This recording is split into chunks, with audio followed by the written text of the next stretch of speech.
পাক রব্বুল ইজ্জত যখন ইসরাফিল আলাইহিস সালাতু ওয়াস সালামকে বলবে, ইসরাফিল পৃথিবীকে আমি আর রাখবো না, পৃথিবীকে আমি ধ্বংস করে দেব। আল্লাহ পাক রব্বুল ইজ্জত যখন অর্ডার করবে ইসরাফিল আলাইহিস সালাতু ওয়াস সালামকে, ইসরাফিল তোমাকে যে কাজ আমি নিযুক্ত করে রেখেছি তুমি তোমার বাঁশিতে ফুঁক দিয়ে দাও। ভাই আমার, বোন আমার, সারা পৃথিবী যেন টলমল টলমল করবে এবং সমস্ত জিনিস যেন থরথর থরথর করে কাঁপবে। অন্য আয়াতের মধ্যে আল্লাহ পাক রব্বুল ইজ্জত বলছেন, আউযু বিল্লাহি মিনাশ শাইতানির রাজিম, বিসমিল্লাহির রহমানির রহিম, ইযা যুলজিলাতিল আরদু জিলজালাহা ওয়া আখরাজাতিল আরদু আসকালাহা।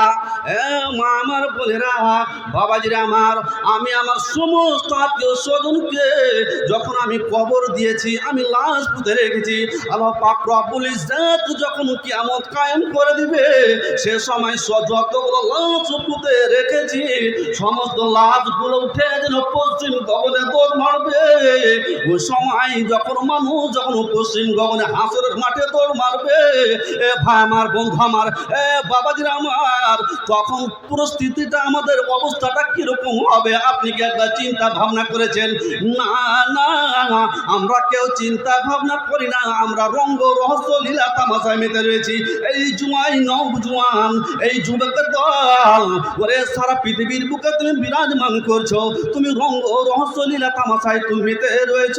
যেদিন পৃথিবী যখন ধ্বংস হয়ে যাবে সেদিন তোমার অবস্থা কিরকম হবে? কিরকম অবস্থা হবে? মানুষের অবস্থা কিরকম হবে? কিরকম পরিস্থিতি দাঁড়াবে?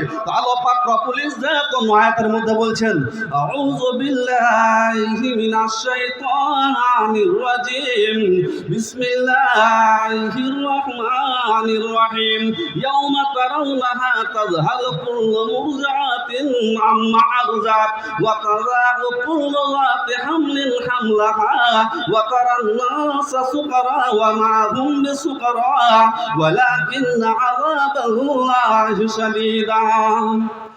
ভাই আমার, বন্ধু আমার, আল্লাহ পাক রব্বুল ইজ্জত কোরআনের মধ্যে লিপিবদ্ধ করে দিলেন, মানুষ যখন ওই কিয়ামতের মাঠে যখন ভয়াবহ অবস্থা দেখবে সে সময় মানুষকে দেখে যেন মনে হবে পাগলের মতন হয়ে গিয়েছে।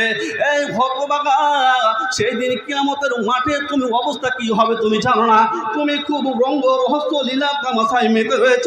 এই নওজোয়ান, এই ভগবাগা, তুমি আজকে তোমার রক্তর জোর, গায়ের জোর, তুমি বড্ড বাহাদুরি দেখিয়ে বেড়াও।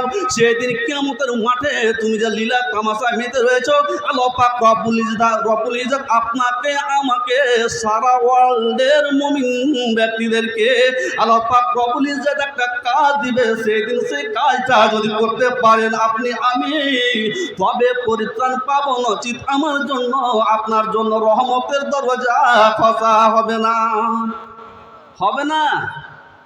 আল্লাহ পাক রব্বুল ইজ্জত কিয়ামতের মাঠে আপনাকে আমাকে একটা কাজ করতে দিবে। কি কাজ? সেই কাজটা আবার কোরআনের মধ্যে লিপিবদ্ধ করছেন আল্লাহ।